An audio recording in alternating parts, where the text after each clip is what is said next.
Karena firman-Mu adalah terang bagi jalan hidup kami, yang menuntun hidup kami kepada kebenaran-Mu, sehingga hari-hari ini kami boleh hidup di dalam perkenanan-Mu, karena firman Tuhan yang menuntun langkah hidup kami. Urapi hamba-Mu untuk menyampaikan pesan surgawi bagi setiap kami yang hadir pada siang hari ini. Urapi kami semua untuk mengerti firman-Mu dengan benar. Mari Roh Kudus Engkau berbicara kepada kami di dalam nama Tuhan Yesus Kristus. Amin.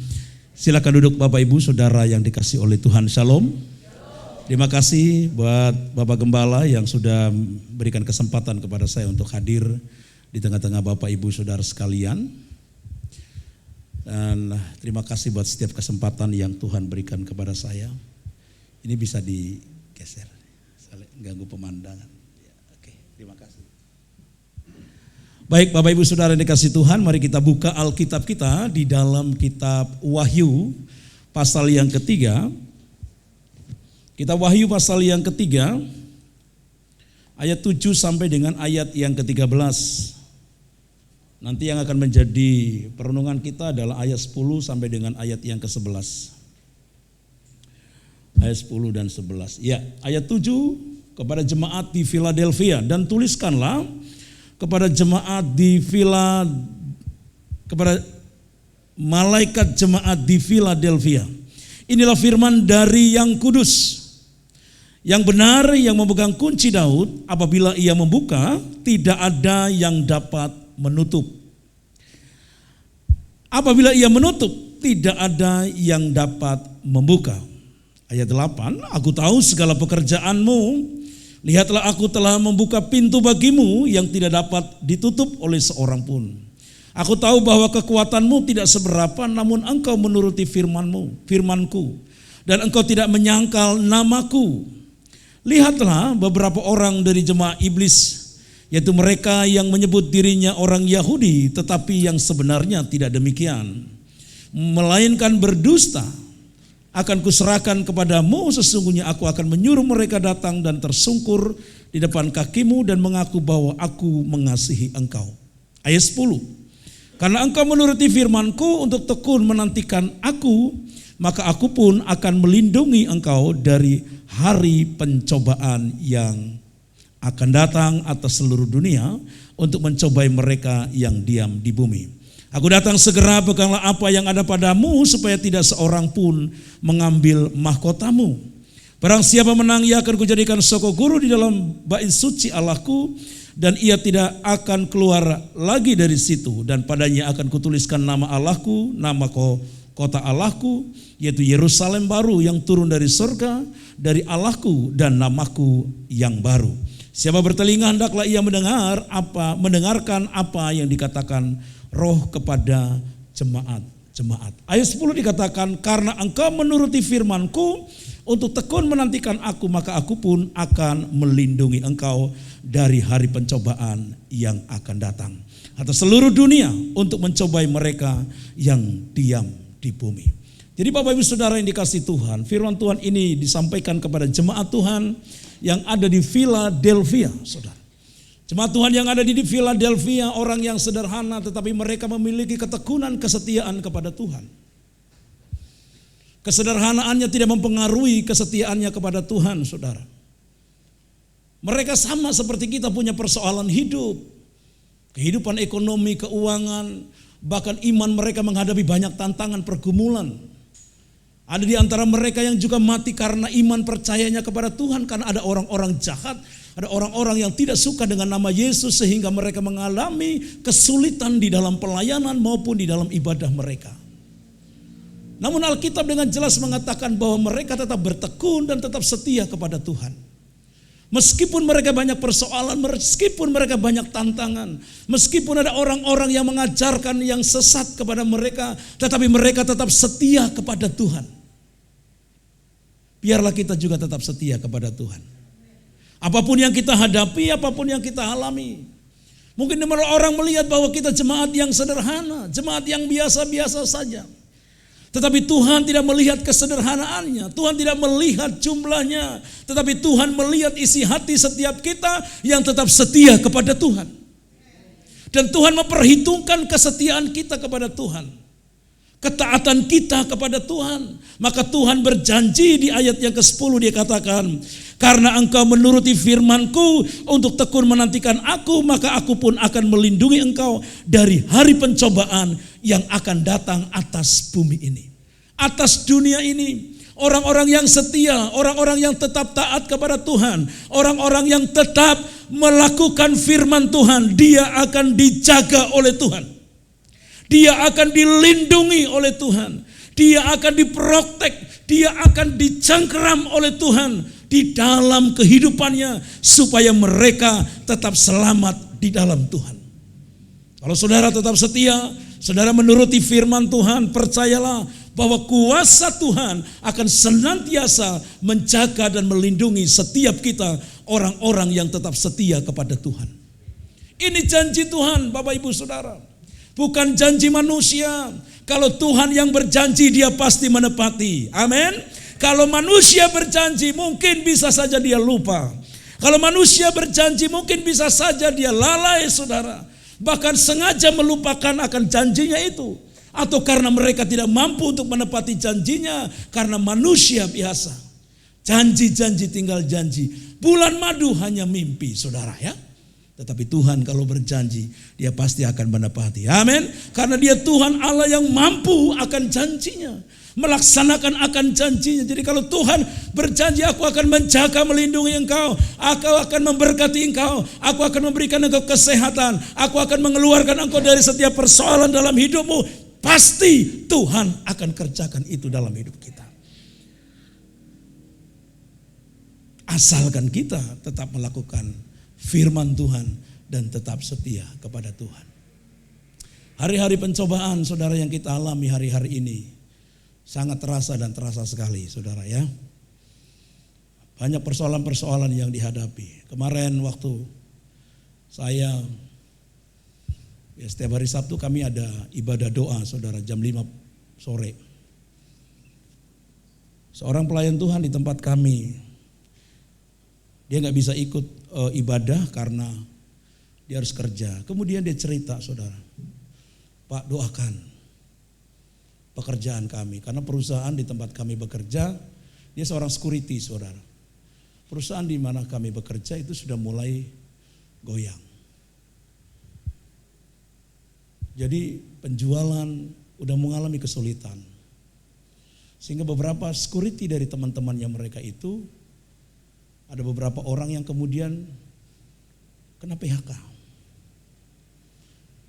Dia gak nyangka saudara, bahkan akan terjadi hal yang seperti itu. Karena sebelumnya fine-fine aja, biasa aja berjalan perusahaan itu. Tapi beberapa hari belakangan ini saudara, perusahaan ini mengalami yang namanya kesulitan. Dan dia bilang begini, Pak saya bersyukur. Dari antara semua security yang ada, saya masih dipertahankan. Masalahnya kalau dia kemudian kena PHK pun, dia baru bekerja beberapa bulan di tempat itu sudah. Karena orang yang sudah 8 tahun pun di PHK. Nah dia baru beberapa bulan. Istrinya sampai bilang, waduh nasib kita gimana nih Pak? Kalau sampai dia di PHK. Maka saya bilang sama dia, kamu mesti berdoa. Berdoa minta pertolongan Tuhan. Dan ketika kamu tidak masuk di dalam daftar pengurangan karyawan, kamu belajar bersyukur sama Tuhan. Artinya Tuhan masih memberikan kesempatan kamu hidup. Berbagai macam pergumulan persoalan yang terjadi hari-hari ini di kota Jakarta, di Indonesia, menyita perhatian kita saudara. 2 tahun lebih kita kan ada musibah, ada pandemi yang kemudian menyita semua perhatian kita secara khusus. Bahkan di balik semua kesulitan yang ada pun, gereja-gereja Tuhan mulai banyak belajar dengan yang namanya media. Ya kan? Contohnya hari ini saudara ya, di depan kita banyak sekali di peralatan-peralatan. Supaya teman-teman kita, saudara kita juga terhubung saudara. Ya. Nah kalau di tempat saya karena semua serba terbatas saudara, kita nekat aja ibadah seperti biasa begitu saudara ya. Tapi ya puji Tuhan, bukan kita mau mencobai, tidak sama sekali. Tapi karena sangat terbatas kemampuan dan segala macam, akhirnya kami tetap ibadah seperti biasa. Tidak ada yang salah semuanya. Ya, tetap kita mesti jaga protokol kesehatan. Tetap kita mesti jaga segala sesuatunya. Karena ternyata virus itu masih ada. Bukan gak ada, virus itu masih ada.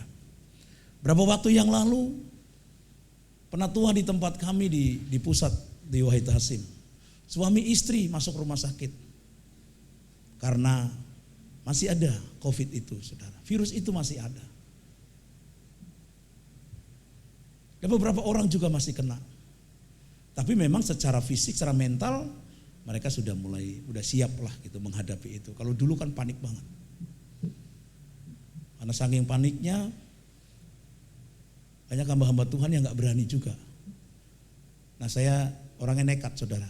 Jadi kalau ada jemaat yang meninggal pada waktu itu, sayalah yang diutus ke rumah sakit, ke rumah duka untuk ngurusin orang-orang itu. Waduh, melihat suasana itu, saudara, di rumah sakit, ngeri juga ya. Maaf ya, itu mayat bergelimpangan di rumah sakit. Karena saya ngurusin itu, beberapa kali ngurusin jemaat yang meninggal. Orang dibuat panik.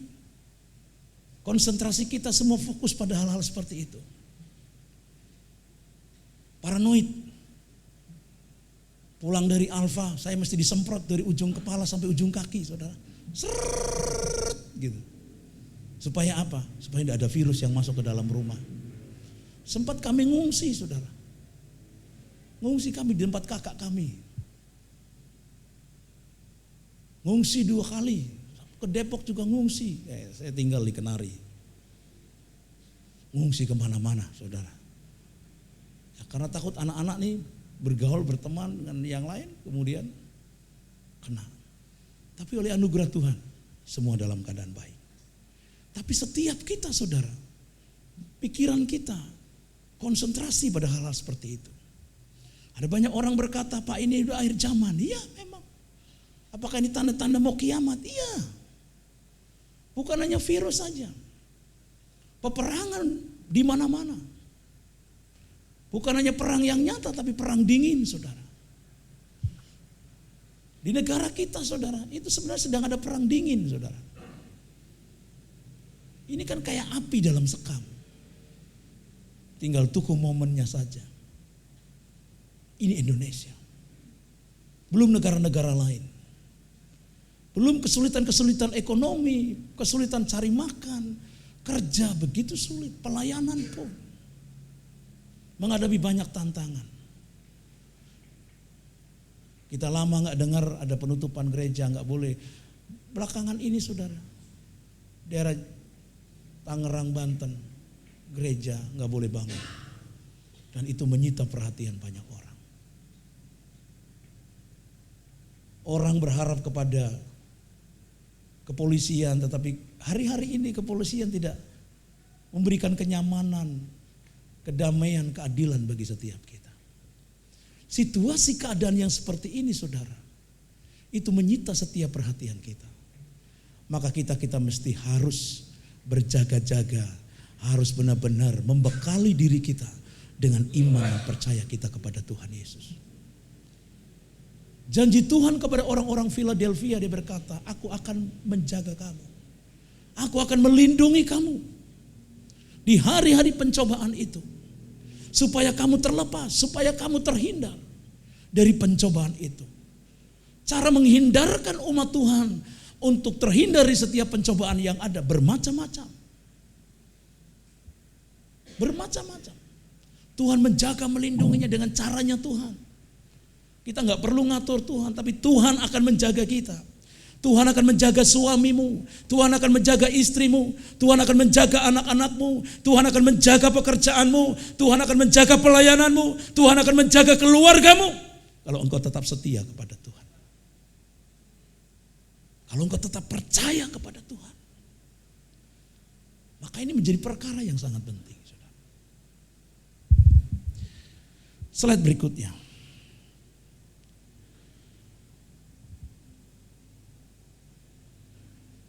Ada janji Tuhan yang luar biasa. Yang Yang tadi saya sampaikan saudara, bahwa Allah berjanji akan melindungi jemaat Philadelphia dari hari pencobaan yang akan datang. Bahkan Tuhan juga akan menjaga dan melindungi setiap kita, orang-orang yang tetap setia kepada Tuhan. Amin.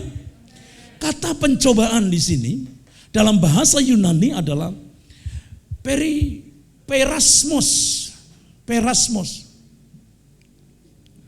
Yang menunjuk kepada penganiayaan dan kesulitan yang datangnya dari luar diri kita, yaitu dari dunia ini. Perasmos itu adalah pencobaan yang datang dari luar, bukan pencobaan yang datang dari dalam. Bisa saja, tapi bukan perasmos. Karena mungkin keteledoran kita, karena ketidaktaatan kita kepada Allah, maka kesulitan, tantangan, pencobaan itu datang yang bermunculan dari dalam, yang disebabkan oleh dari dalam diri kita. Tapi kata perasmos di sini adalah menunjuk kepada penganiayaan dan kesulitan yang datangnya dari luar diri kita, yaitu dari dunia ini. Iblis yang bekerja mempengaruhi banyak orang, mempengaruhi ekonomi global, saudara. Perkembangan teknologi begitu canggih. Saya lupa namanya.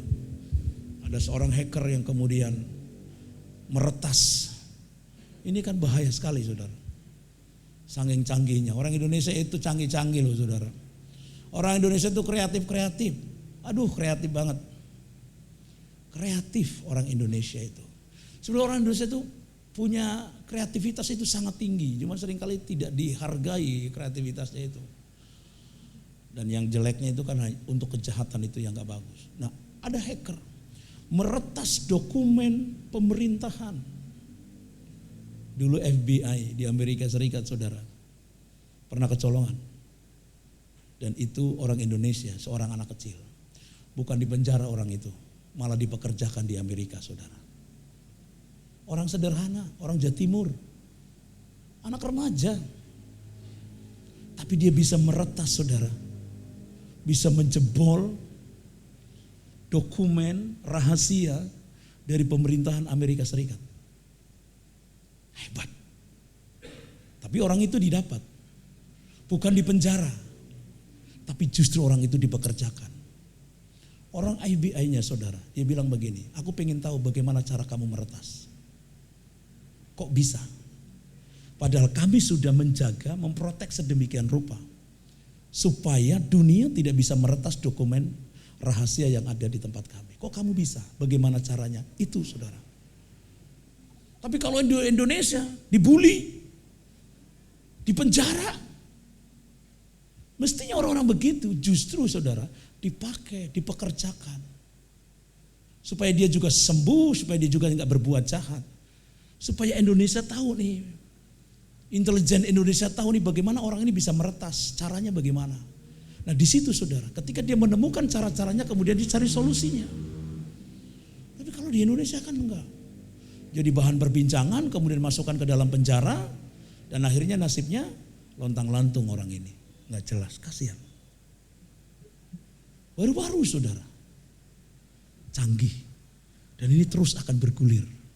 Masa-masa kesulitan, pencobaan yang terjadi. Tetapi Alkitab dengan jelas, aku akan menyertai kamu. Aku akan menjaga kamu. Jadi dalam bahasa Yunaninya kata perasmos adalah menunjuk kepada satu peristiwa yang mencobai umat manusia dari luar. Paulus menggambarkan bahwa pada akhir zaman akan ada banyak kesulitan yang dialaminya. Dalam 2 Timotius pasal yang ketiga ayat 1. Kita akan lihat Alkitab kita, 2 Timotius pasal yang ketiga. 2 Timotius pasal yang ketiga.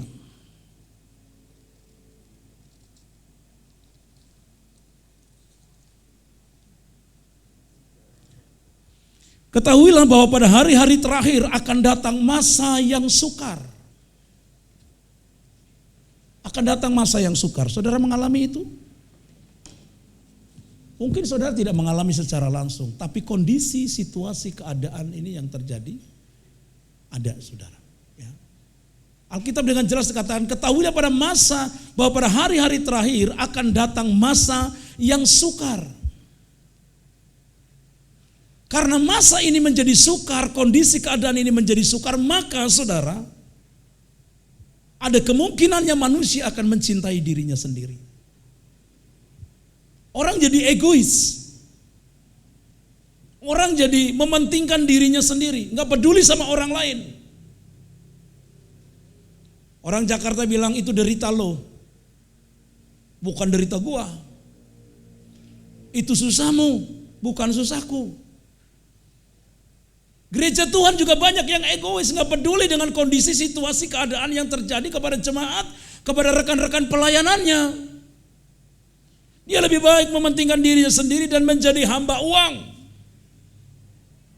Bagaimana kasus yang sekarang ini sedang terjadi yang masih bergulir, saudara. Dari pihak seorang penegak hukum sampai hari ini, saudara. Dan orang-orang yang terlibat karena apa? Diperbudak oleh apa? Uang.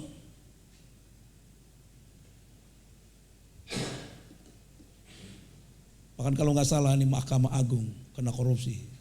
Ngeri kan? Media mengatakan baru kali ini loh.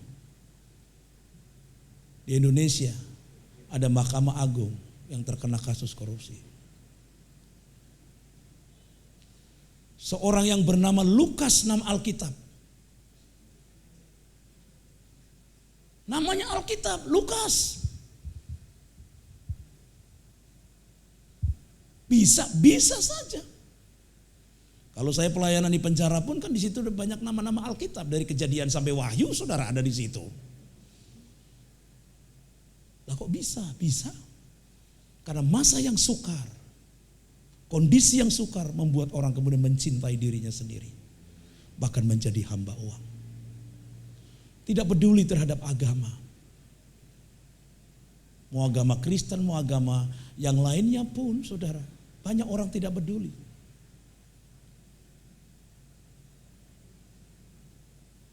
Indonesia kan mayoritas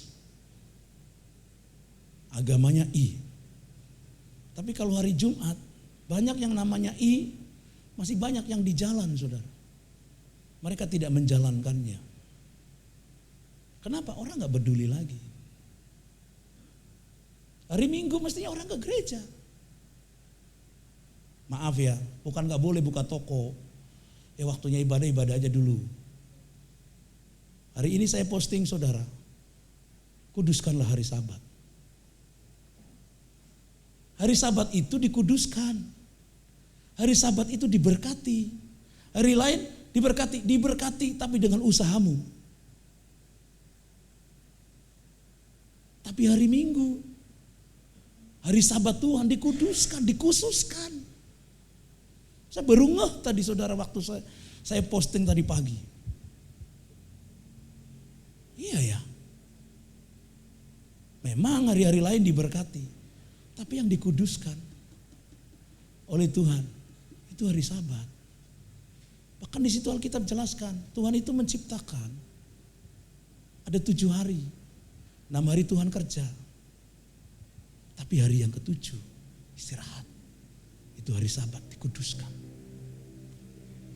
Tapi banyak orang gak peduli, saudara. Kenapa? Karena mikirannya tadi. Masa yang sulit, masa yang susah, orang menjadi hamba uang dan segala macam. Papa gak boleh kerja? Boleh. Harus kerja, orang gak kerja gak makan. Boleh. Sangat boleh. Tapi kan dalam 1 minggu ada 7 hari, maksud dalam 1 hari aja orang gak mau ke gereja. Tuhan kasih kesempatan loh untuk memuji Tuhan, untuk menyembah Tuhan. Saudara ke gereja gak bayar. Di Indonesia itu masih normal, saudara. Walaupun masih kedengaran orang-orang yang kemudian mengalami banyak tantangan. Tetapi di Indonesia masih normal batasannya. Ada di negara-negara tertentu orang mau ke gereja, saudara, itu sangat sulit. Jangankan mendirikan gereja, mau ke gereja saja orang susah. Sekolahan udah gak boleh ada pelajaran agama. Agama itu mesti di rumah aja. Di rumah masing-masing. Di Malaysia itu, saudara, termasuk agamanya mereka sendiri, saudara. Itu di sekolah-sekolah udah dilarang. Dia belajarnya di rumah masing-masing karena agama itu urusan pribadi. Karena dengan itu nanti orang bisa terganggu, saudara. Wow, di Indonesia masih banyak kebebasannya, saudara. Tapi banyak orang tidak bersyukur sama Tuhan. Ya memang kalau orang langsung bersinggungan dengan hal itu memang dia merasa terganggu, saudara. Artinya apa? Tingkat kesulitan, pencobaan keadaan dunia ini, perekonomian juga. Itu sangat mengerikan. Harga-harga barang mulai tinggi naik dan segala macam. Tetapi orang yang tetap setia kepada firman Tuhan, dia akan disertai oleh Tuhan. Dia akan dijaga oleh Tuhan. Amin. Yesus mengatakan bahwa akan ada orang-orang yang menyerahkan kamu untuk disiksa dan dibunuh oleh karena namaku. Banyak orang-orang yang kemudian, saudara, memperberat persoalan-persoalan orang-orang percaya. Bahkan menekan, menyerahkan. Sehingga teman-teman kita, hamba-hamba Tuhan masuk ke dalam penjara. Mereka masuk ke dalam penjara itu bukan karena orang lain yang membenci, tapi kadang-kadang dari saudara kita sendiri juga. Yang membuat teman-teman kita, hamba-hamba Tuhan, juga masuk ke dalam penjara. Next. Slide berikutnya. Akibatnya apa? Banyak orang akan menjadi murtad dan mereka akan saling menyerahkan dan saling membenci satu dengan yang lain. Matius pasal 24 ayat yang ke-10 boleh dibukakan. Matius pasal 24 ayat yang ke-10.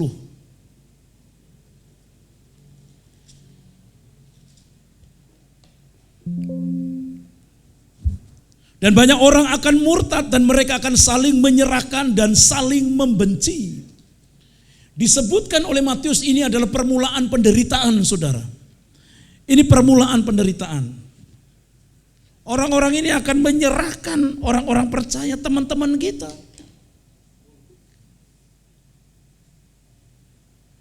Ini masa dan kondisi keadaan yang terjadi. Saya tidak nakut-nakutin saudara.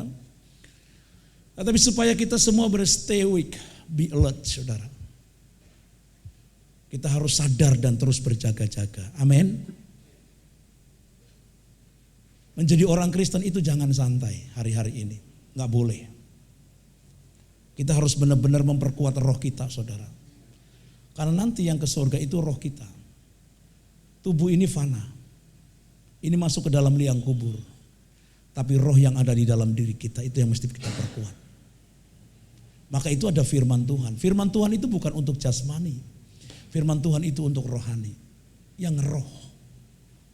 Bersifat roh. Yang menerima mesti roh.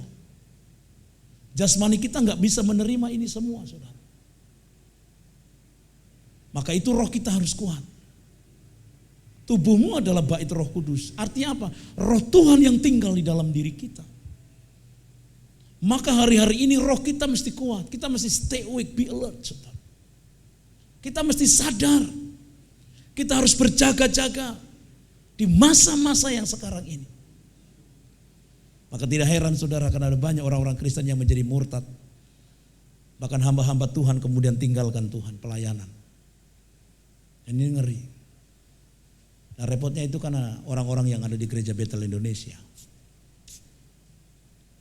Maka kalau saudara masih ada, sebagaimana saudara ada dan hidup dalam kekudusan, kebenaran, saudara bersyukur sama Tuhan. Kenapa saudara? Karena setiap kita bisa jatuh. Saya kemarin sampaikan ini kepada jemaat di Depok, saudara. Saya bisa saja jatuh. Karena saya manusia biasa. Yang bisa jatuh karena terganggu oleh siapapun. Teman saya pernah cerita, maaf ya. Ketemu sama teman, hamba Tuhan, pendeta, badannya gede. Ya ukuran manusia, maaf, ukuran jelek katanya begitu. Hitam, but, tapi dia hamba Tuhan. Satu kamar sama teman saya cerita. Minggu lalu dia cerita malam.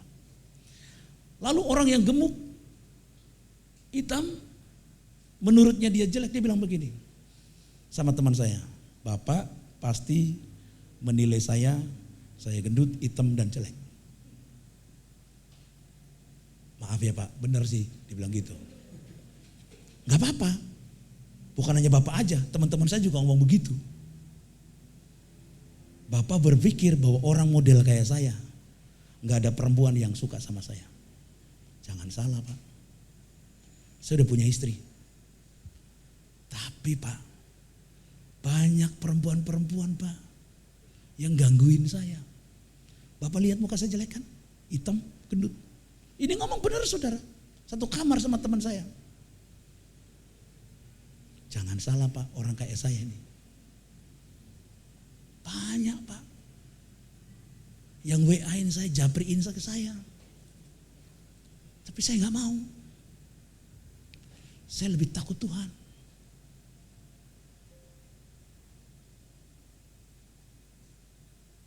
Jadi itu tantangannya mereka, hamba-hamba Tuhan. Pelayan-pelayan Tuhan. Tapi ada juga yang sok artis. Badannya six pack, apa itu namanya. Keren, bertato. Saya pikir hamba Tuhan kok kayak gitu. Kalau dulu mungkin waktu belum jadi hamba Tuhan enggak apa-apa. Setelah jadi hamba Tuhan karena memang itu permanen dari dulu ya oke lah. Tapi jangan udah jadi hamba Tuhan kemudian badan semua ditato-tatoin saudara. Buat apa? Kita manusia roh. Bukan manusia duniawi kata Paulus. Betul saudara? Maka berpikirnya adalah roh. Jangan duniawi, itu kan kesenangan duniawi. Memang kita masih ada di dalam dunia, terus ngapain?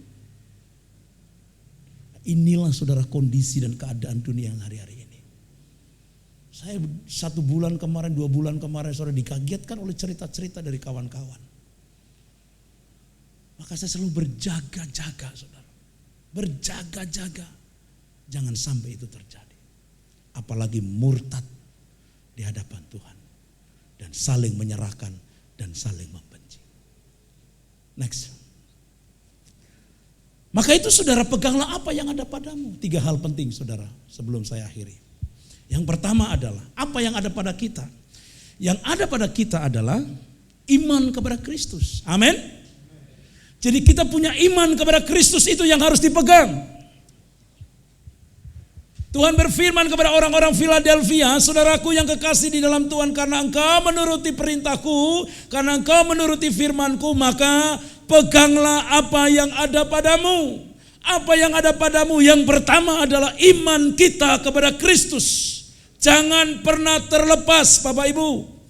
Saudara-saudara kita semua yang ada di tempat ini. Dalam kitab Galatia pasal 2 ayat 16b, ayat 16 dikatakan begini, kamu tahu bahwa tidak seorang pun yang dibenarkan oleh karena melakukan hukum Taurat. Tetapi hanya oleh karena apa? Iman. Iman kepada siapa? Iman kepada Yesus Kristus. Sebab itu kami pun telah percaya kata Paulus kepada Kristus Yesus. Supaya kami dibenarkan oleh karena iman dalam Kristus dan bukan oleh karena melakukan hukum Taurat. Sebab tidak ada seorang pun yang dibenarkan oleh karena melakukan hukum Taurat. Jadi saudara dan kita sekalian yang ada di tempat ini dibenarkan oleh Yesus Kristus karena iman kita kepada Dia. Maka itu Paulus mengingatkan kepada setiap kita supaya kita mempertahankan iman kita. Tuhan Yesus berkata kepada orang-orang Philadelphia, pegang apa yang ada padamu, yaitu apa? Iman kita kepada Kristus. Imanmu kepada Kristus harus kamu pegang erat-erat. Karena di hari-hari akhir zaman menjelang kedatangan Tuhan Yesus Kristus yang kedua kali, banyak iman yang menjadi gugur. Karena apa? Mereka gugur, mengalami kekecewaan, sakit hati, dibohongin, ditipu, melihat kondisi keadaan, keluarganya sakit gak sembuh-sembuh, dia menghadapi banyak persoalan tetapi sepertinya tidak ada jalan keluar. Yesus cuma hanya janji-janji manis saja. Tapi kenyataannya saya tidak ditolong. Kenyataannya saya tidak mengalami mujizat. Kenyataannya penyakitnya gak sembuh. Kenyataannya anak saya tidak menerima sesuatu yang baik di masa depannya. Orang jadi kecewa sama Tuhan. Kecewa sama gereja. kecewa sama gembala. Banyak orang kecewa. Situasi keadaan yang terjadi hari-hari ini, itu jadi fenomena-fenomena yang kadang-kadang membuat kita kaget, saudara. Kok bisa ya dia melayani Tuhan loh. Baru kemarin aku lihat dia khotbah kok bertobat. Kemudian murtad. Tinggalkan Tuhan. Tinggalkan gereja, tinggalkan pelayanan, tinggalkan keluarga. Paulus ingatkan kepada kita, saudara. Pegang iman kita. Yesus berkata kepada orang-orang Philadelphia, pegang. Pegang imanmu. Sampai hari kedatangan Tuhan Yesus Kristus yang kedua kali. Jemaat Tuhan yang ada di Jatinegara. Firman Tuhan hari ini katakan buat kita, pegang apa yang ada pada kita. Apa itu? Iman percaya kita. Sampai Tuhan Yesus datang yang kedua kali. Amin. Sampai Tuhan menjemput kita. Seperti tante almarhum. Om juga. Setia sampai akhir. Sampai Tuhan memanggil beliau. Orang yang setia. Saudara juga yang ada di tempat ini. Anak-anak muda belajar setia kepada Tuhan. Setia di mana gereja Anda bertumbuh. Mungkin orang bilang sederhana. Tapi saya mau katakan buat kita. Belajar setia. Belajar setia. Justru gereja yang sederhana itu mendapatkan perhatian secara khusus. Kalau saudara beribadah di tempat gereja yang besar, saudara belum tentu diperhatikan secara khusus, saudara. Kenapa? Terlalu banyak, terlalu besar. Kalau saudara di sana tidak punya potensi yang menyolok, saudara. Tidak punya kemampuan yang lebih, saudara nggak dianggap. Tapi justru di gereja-gereja yang kecil itulah saudara mendapatkan perhatian khusus. Maka itu saudara ketika engkau bertumbuh di tempat ini, jangan pernah kemana-mana saudara. Tetap setia sampai Tuhan Yesus datang. Contoh leluhur kita. Tante, om yang tetap setia sampai Tuhan Yesus datang di tempat ini. Enggak kemana-mana. Dengan segala kesederhanaannya beliau di masa tuanya. Tetap setia melayani Tuhan.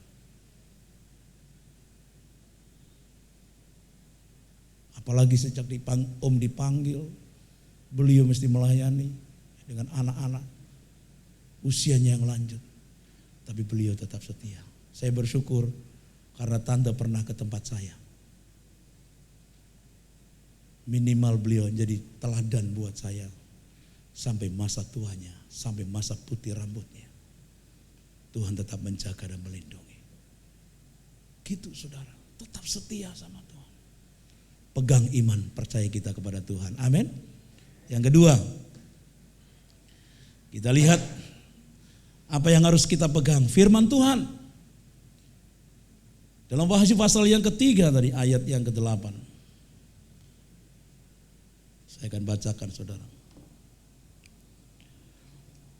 Ayat yang ke-8 dikatakan, aku tahu segala pekerjaanmu, lihatlah aku telah membuka pintu bagimu yang tidak dapat ditutup oleh seorang pun. Aku tahu bahwa kekuatanmu tidak seberapa, namun engkau menuruti firmanku dan engkau tidak menyangkal namaku. Jangan menyangkal Tuhan. Apapun yang kita hadapi hari-hari ini, jangan pernah menyangkal Tuhan. Sekali Yesus tetap Yesus. Amin. Sekali Yesus tetap Yesus. Kalau kita di sinode, di pertemuan-pertemuan hamba-hamba Tuhan, bilangnya sekali GBI tetap GBI, saudara ya. Jangan kemana-mana gitu ya. Kenapa firman Tuhan? Karena firman Tuhan, Yohanes pasal 1 ayat 1 adalah Allah. Firman Tuhan adalah hukum, peraturan. Mazmur 119 ayat 20. Firman Tuhan adalah pelita bagi jalan hidup kita. Haleluya. Ya, dunia makin gelap, tetapi kalau kita punya firman, itu yang akan menerangi hidup kita. Sehingga jalan kita tidak tersesat. Mazmur 119 ayat 105. Nanti saudara bisa buka. Yang ketiga, yang terakhir. Peganglah apa yang ada padamu, kesetiaan dan ketekunan. Ya. Di dalam ayat 8b dan ayat yang ke-10 tadi dikatakan. Aku tahu bahwa kekuatanmu tidak seberapa, namun engkau menuruti firmanku dan engkau tidak menyangkal namaku. Karena engkau menuruti firmanku untuk tekun menantikan aku, maka aku pun akan melindungi engkau dari pencobaan yang akan datang atas seluruh dunia ini. Jadi kata kesetiaan dan ketekunan ini jadi penting. Jadilah orang Kristen yang tetap setia. Amin. Ya, baik yang ada di tempat ini maupun yang ada di media, yang ada di live streaming, ya, Bapak Ibu, Oma, ya, Tante, Om, ya, saudara-saudara kita yang ada di live streaming. Ayo kita tetap setia, ya. Saya bersyukur di sini ada Oma, ya, ada Tante, orang-orang yang di tempat ini juga ada orang-orang yang senior di tempat ini. Saya bersyukur saudara karena saya bisa belajar dari beliau-beliau. Ya, tetap setia sampai masa tuanya. Amin. Sampai masa putih rambutnya tetap setia kepada Tuhan. Kita yang anak-anak muda mesti terus belajar. Terus belajar untuk tetap tekun dan tetap setia sampai Tuhan Yesus datang. Puji nama Tuhan. 3 hal ini yang harus saudara pegang di masa-masa yang sulit, yang sukar di hari-hari ini saudara. Yang pertama adalah iman kita. Yang kedua adalah firman Tuhan yang menjadi jalan hidup kita. Dan yang ketiga, biar kita pegang kesetiaan dan ketekunan kepada Tuhan. Tuhan Yesus memberkati kita sekalian. Amin. Mari kita berdoa. Tuhan, kami mengucap syukur karena Tuhan begitu baik. Engkau mengajar kepada setiap kami akan kebenaran firman-Mu. Engkau meminta kepada kami supaya kami memegang apa yang ada pada hidup kami, yaitu iman, firman, dan kesetiaan serta ketekunan di hadapan-Mu. Biar Engkau memberkati jemaat-Mu di tempat ini, baik yang hadir melalui onsite, melalui online. Tuhan, Engkau berkati mereka semua tanpa terkecuali. Dari anak-anak, pemuda, remaja, orang tua, dewasa diberkati oleh Tuhan. Berkati Pak Yuyung, gembala jemaat di tempat ini Tuhan, dan juga keluarganya, seluruh keluarga besarnya Tuhan. Engkau berkati jemaat Tuhan, Engkau berkati pelayan-pelayan Tuhan, hamba-hamba Tuhan. Engkau berkati biar gereja ini terus berjalan tegak lurus di hadapan-Mu. Terus jadi terang, jadi berkat dimanapun tempat ini Tuhan Engkau tempatkan. Dalam nama Yesus Tuhan, Engkau memberkati setiap kami yang sakit, Engkau sembuhkan, yang lemah Engkau kuatkan, yang susah Engkau hiburkan dalam nama Yesus. Mereka dalam kesulitan hari-hari ini diberikan jalan keluar di dalam nama Tuhan Yesus Kristus. Engkau tahu Tuhan bahwa di tempat ini ada Yesus Kristus yang sungguh dahsyat, sungguh luar biasa. Terima kasih Tuhan, terima kasih. Biarlah firman-Mu termeterai bagi setiap kami. Dan Roh Kudus memampukan setiap kami untuk melakukan kebenaran firman-Mu di dalam nama Tuhan Yesus Kristus. Amin.